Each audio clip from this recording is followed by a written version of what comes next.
Lodge of motion हा फिजिक्समधला महत्त्वाचा part असून यामध्ये आपल्याला पाहायचं आहे मोशन ऑफ ऑब्जेक्ट म्हणजे एखाद्या वस्तूची हालचाल, डिस्प्लेसमेंट, डिस्टन्स, विस्थापन आणि अंतर. डिस्प्लेसमेंट म्हणजे काय आणि डिस्टन्स म्हणजे काय, दोन्हीतील फरक काय, हा एक मुद्दा या पाठामध्ये चर्चेला गेलेला आहे. तसेच स्पीड, व्हेलॉसिटी आणि effects of speed and direction.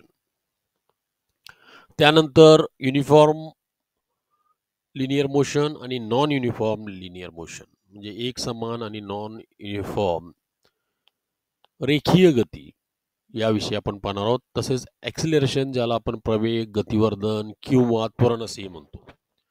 Motion velocity graph हा अतिशय महत्त्वाचा भाग आहे या पाठामधील. मोशन व्हेलॉसिटी ग्राफ किंवा ग्राफिकल पद्धत वापरून केलेली गणितीची समीकरणं म्हणजेच equations of motion using graphical method.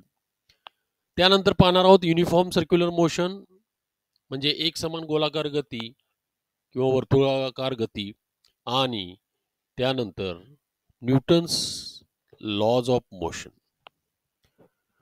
आता हे 3 नियम आहेत. न्यूटनचे 3 गतिविषयक जे काही नियम आहेत ते अतिशय महत्त्वाचे असून तेही आपण यानंतर पाहणार आहोत. तसंच law of conservation of momentum म्हणजेच गतीच्या संवर्धनाचा नियम, लॉ ऑफ कन्झर्वेशन मोमेंटम हाही आपण या पाठात पाहणार आहोत. त्यापूर्वी आपण सर्वसाधारणपणे बेसिक ज्या गोष्टी आहेत, रेस्ट म्हणजे विश्राम स्थितीत असलेली वस्तू किंवा स्थिर असलेली वस्तू याला आपण रेस्ट असं म्हणतो आणि गतीत असलेल्या वस्तूला ऑब्जेक्ट इन मोशन असं म्हणतो. ठीक आहे. Motion of an object a body, object म्हणजे कोणतीही वस्तू किंवा body. A body is said to be motion if it changes its position with respect to its surrounding and at rest otherwise. जर एखादी वस्तू आपली जागा बदलत असेल वेळेच्या अनुषंगाने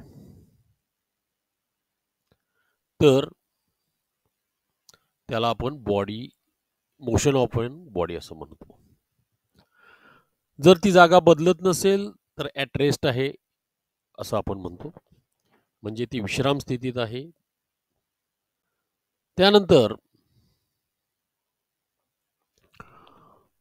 to decide whether an object in motion or not, we consider whether it changes its position with respect to surroundings or not.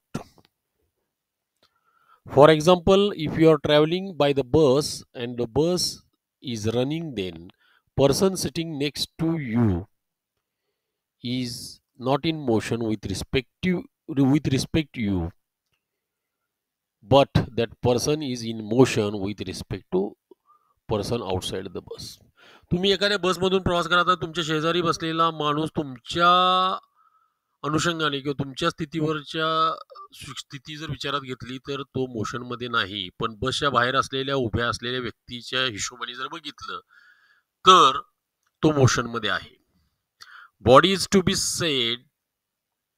Sed to be at rest when it does not changes its position with respect to the surrounding. सराउंडिंगच्या अनुषंगाने जर वस्तू आपली जागा बदलत नसेल तर त्याला आपण बॉडी ॲट रेस्ट किंवा स्टेशनरी असं म्हणू शकतो. ठीक आहे. उदाहरणार्थ स्टेशनरी ट्रेन म्हणजे थांबलेली ट्रेन किंवा एखादा दगड जो डोंगरावर आहे असा एखादा दगड किंवा कुठल्याही टेबलवर असलेलं डस्टर असेल स्थिर अवस्थेत असलेलं, अशा कोणत्याही वस्तू आपण. Distance is the length of the actually path followed by an object in motion while going from one point to another. एका ठिकाणाहून दुसऱ्या ठिकाणी वस्तू ॲक्च्युअली जो प्रवास करते, ॲक्च्युअली प्रवास म्हणजे प्रवासाचा जो काही मार्ग असेल त्याला आपण डिस्टन्स असं म्हणतो, ॲक्च्युअल पाथ. आणि याचं एसआय युनिट आहे मीटर आणि सीजीएस युनिट आहे सेंटीमीटर. डिस्टन्सला फक्त मॅग्निट्यूड असतं, दिशा नसते, म्हणजे याला आता आपण अदिश म्हणतो किंवा आपण स्केलर क्वांटिटी असं म्हणतो. तर displacement is the shortest distance from the initial point two the final point of movement of the body. आता हे हवेतील अंतर किंवा कमीत कमी जे अंतर आहे त्या 2 पॉइंटमधील 2 ठिकाणामधील कमीत कमी जे अंतर आहे त्याला आपण डिस्प्लेसमेंट म्हणतो. Its SI unit is metre and CGS unit is centimetre same as distance. बरोबर आहे. डिस्टन्स सारखंच ह्याचं युनिट एक आहे, पण ही वेक्टर क्वांटिटी आहे आणि याला दिशा असते. म्हणजे फक्त मॅग्निट्यूड असत नाही, तर मॅग्निट्यूड आणि दिशा दोन्ही असते, म्हणून याला आपण वेक्टर क्वांटिटी असं आपण म्हणतो. तर स्केलर क्वांटिटी म्हणजे डेफिनेशन पहा स्केलर क्वांटिटीची, a physical quantity which has magnitude only is called as scalar quantity. ज्याला फक्त मॅग्निट्यूडच आहे त्याला आपण स्केलर क्वांटिटी म्हणतो. म्हणजे फक्त त्या वस्तूला आता 10 मीटर हे फक्त मॅग्निट्यूड झालं, दिशा दर्शन त्यातनं होत नाही, याला आपण स्केलर क्वांटिटी म्हणतो. It does not have direction. आणि वेक्टर क्वांटिटीचे डेफिनेशन म्हणजे का physical quantity which has magnitude as well as direction. A physical quantity which has magnitude and direction is called as vector quantity. म्हणजे vector क्वांटिटीला magnitude तर असतोच असतो, पण दिशाही ती दर्शवते. आता स्पीड ची डेफिनेशन पाहू. Speed is the distance covered by the body in unit time. Unit time म्हणजे 1 सेकंद असं धरून चला. तर total distance covered in total time taken ह्याला आपण स्पीड असं म्हणतो. म्हणजेच डिस्टन्स अपॉन टाइम हे स्पीडचा फॉर्म्युला आहे. आणि याचं युनिट नॅचरली काय, डिस्टन्स हे मीटरमध्ये असतं आणि टाइम हे सेकंदमध्ये असतं. सीजीएसमध्ये जर असेल तर डिस्टन्स हे मीटरमध्ये असतं, सॉरी एसआय युनिटमध्ये असेल तर डिस्टन्स हे मीटरमध्ये असतं आणि टाइम हे सेकंदमध्ये असतं. त्यामुळं एसआय युनिटमध्ये स्पीडचं युनिट आहे मीटर पर सेकंद आणि सीजीएस युनिटमध्ये स्पीडचं युनिट आहे सेंटीमीटर पर सेकंद. स्पीडला मॅग्निट्यूड असते पण डायरेक्शन नसते, हे आपण मागच्या वेळेला पाहिलेलंच आहे, यापूर्वी पाहिलेलं आहे. आणि स्पीडचा फॉर्म्युलाही आता आपण जस्ट डिस्कस केला. त्यावरून आपण डिराईव्ह करू शकतो डिस्टन्सचा फॉर्म्युला म्हणजे स्पीड इंटू टाइम. मग ॲव्हरेज स्पीड काय? It is the ratio of total distance covered by the body in the to the total time taken to do so. आता एखाद्या वस्तूला एखादं अंतर पार करायला लागलेला एकूण जो वेळ आहे तो विचारात घेता distance upon time, total distance upon total time याला आपण ॲव्हरेज स्पीड म्हणतो किंवा सरासरी स्पीड म्हणतो. The first science to measure speed as a distance upon time किंवा distance divided by time was Galileo. गॅलिलिओनं सगळ्यात पहिला स्पीड मेजर केलं असं मानलं जातं. And speed of sound in dry air is 343.2 meters per second and speed of light is about 3 into 10 raised to 8 meters per second. Velocity म्हणजे काय? Velocity is the distance covered by the body in given direction in unit time.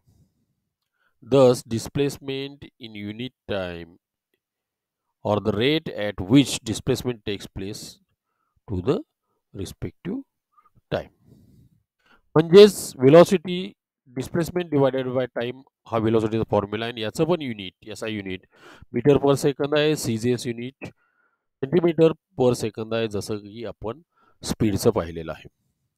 Velocity has both magnitude and direction, hence it is vector quantity, हे आपल्याला माहीत आहे. हे मुद्दे सगळे लक्षात ठेवायला पाहिजेत. व्हेलॉसिटी ही वेक्टर क्वांटिटी आहे आणि स्पीड ही स्केलर क्वांटिटी आहे. ठीक आहे. When body moves without change of direction, the magnitude of velocity of the body equals to the speed of the body. ज्या वेळेला जर बॉडीनं डायरेक्शन चेंज नाही केली, एकाच डायरेक्शनमध्ये बॉडी चालली, तर त्याची व्हेलॉसिटी आणि स्पीड हे एकच असतं. कारण डायरेक्शनमध्ये काही जर फरक नसेल तर व्हेलॉसिटी आणि स्पीड हे एकच असतं. When there is change in direction of motion of a body as the body moves along a curve or follows a zigzag path, the speed of body is greater than magnitude of the velocity of the body. या ठिकाणी पहा, जर zigzag path किंवा curved path असेल तर speed of the body is greater than the magnitude of the velocity of body, कारण यामध्ये distance हे जास्त असतं. Am I right? त्यानंतर पाहणार आहोत velocity of body can be changed by changing the speed and keeping the direction same. आता जर वेग कमी जास्त केला आणि डायरेक्शन सेम ठेवलं तर when body falls under gravity its speed increases but direction of motion remains same.